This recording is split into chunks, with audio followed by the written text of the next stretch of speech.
Picture me at 5 years old. I barely even knew how to read, that I already knew all the planets and their name by heart in order. And then later, as I grew older, I actually learned how to read, and I was absolutely fascinated by everything that was planets related. And like most of us, at some point, I stopped looking at reading my horoscope in a newspaper. And I was curious to actually realize that this was based on the movements of the planets. But I obviously wanted to learn more. But then I've been told, this is written so generically that it's basically just made to apply to anyone. Well, just like most people, I didn't really bother to take it seriously. Honestly, I didn't even know much about my own zodiac sign. But that is until I learned that our zodiac signs are actually based on the position of the sun at the moment that we were born. Did you know that? Who here knew that?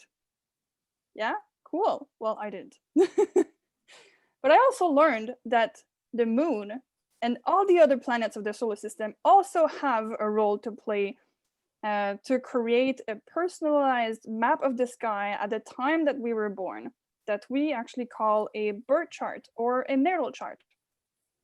And from there, I became so fascinated and curious to learn more.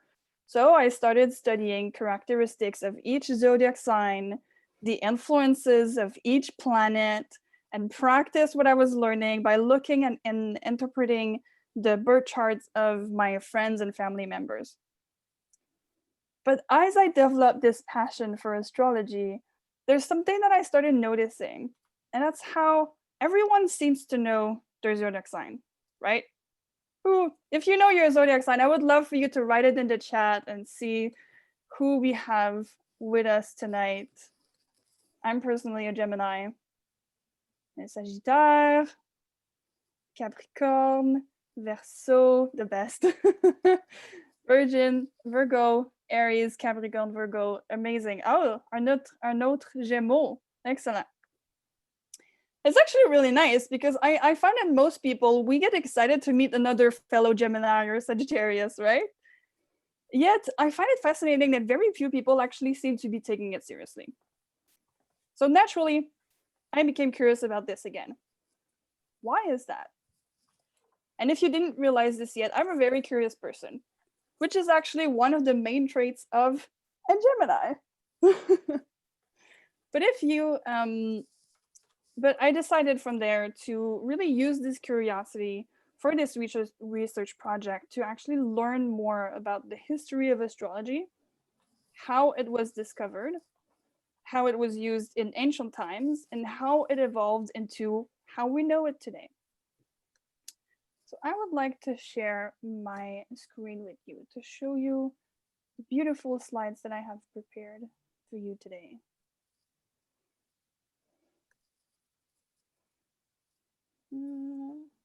Okay, so can everyone see my screen? Yes, great. So to use me in this research, I actually watched a documentary on Netflix that was called Explain Astrology. I used the website History of Astrology that is from the American Federation of Astrologers, and the History of Astrology, the History of the World, and some of it was also based on my own knowledge. So first of all, how is astrology discovered? It actually started in 3000 BC when early civilizations of Mesopotamia were observing the sky and started mapping out patterns, which we now know today as constellations. Then they observed there were 5 wandering stars that we now know as planets, which is actually a derived a word from Greek that means wanderers. Here, planets actually means wanderers in Greek. Now, the Babylonians in 2000 BC were the ones that developed the concept of the zodiac. So you can see the zodiac is actually a sequence of constellations that are around the Earth. And from our perspective, this is where we see the sun and all the planets that are orbiting. around these constellations. They named each of these constellations after an animal, and that is where the name of the zodiac came from. It's actually derived from Greek, that means animal circle.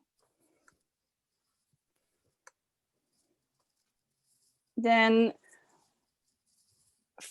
at first, really, astrology and astronomy, which we now know as something that is two different practices, but at first it was actually known to be the same science for the first 2,000 years that it existed.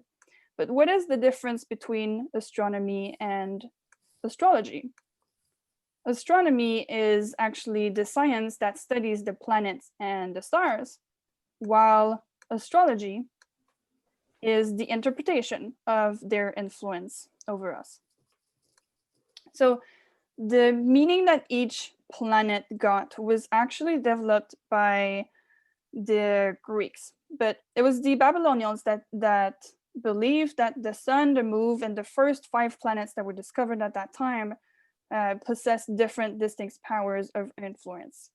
So, for example, we have Mercury, that was associated with the messenger of the gods. Venus was the goddess of love and beauty. Mars was the god of war and bloodshed. Jupiter, the ruler of gods and guardians.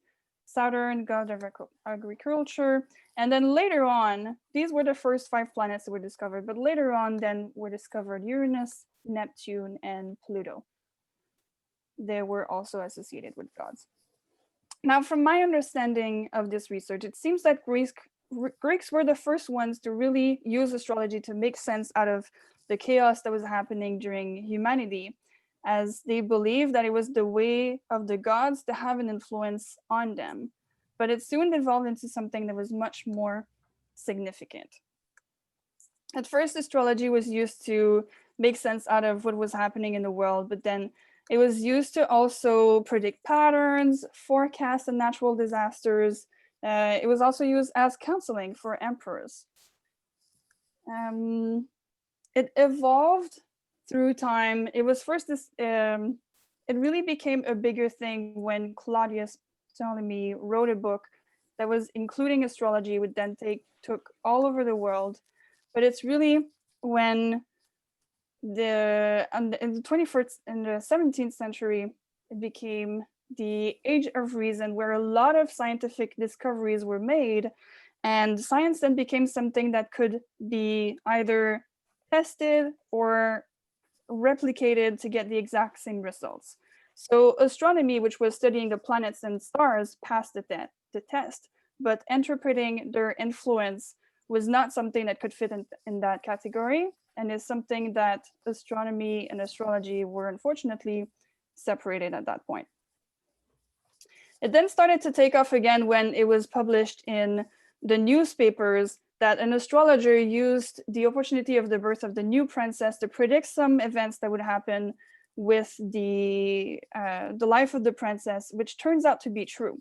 Then other newspapers found that so interesting that it took off. They started publishing horoscopes that was actually based on people's sun sign. And that's when it really became super trendy.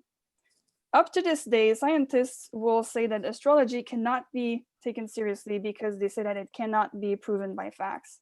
But astrologers will argue that scientists can only see this practice from a rational point of view, and that astrology is actually more of a technique that is closer to art rather than science, because it is based on interpretation rather than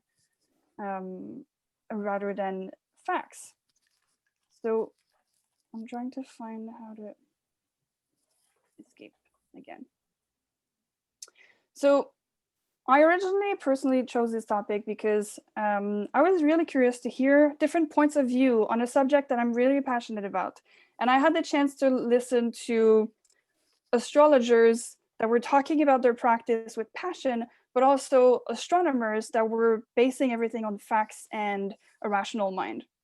But honestly, after learning all about the history of astrology and its evolution, from its discovery by the Babylonians, by how it was used for predictions with the royalty, and then it was separated from the science to astronomy, When it started peaking again in interest as horoscopes in the newspaper, I've really come to understand one thing: that from my personal point of view, whether astrology is a science or not, or whether it's relevant or not, or whether you believe in it or not, I think that none of this debate matters as long as it provides value to people. I constantly see professional astrologers from all over the world that are predicting surprising events for humanity. A lot of people will still use astrology to make sense out of their lives or to work alongside the cosmic calendar in the phases of the moon. But astrology may not be considered a proven science because it cannot be based on facts, and it is more meant for interpretation. But I like to believe that it has to be based on faith. And it's like many other things in life that cannot be proven with facts, but does that mean it's not real? Madame Toastmasters.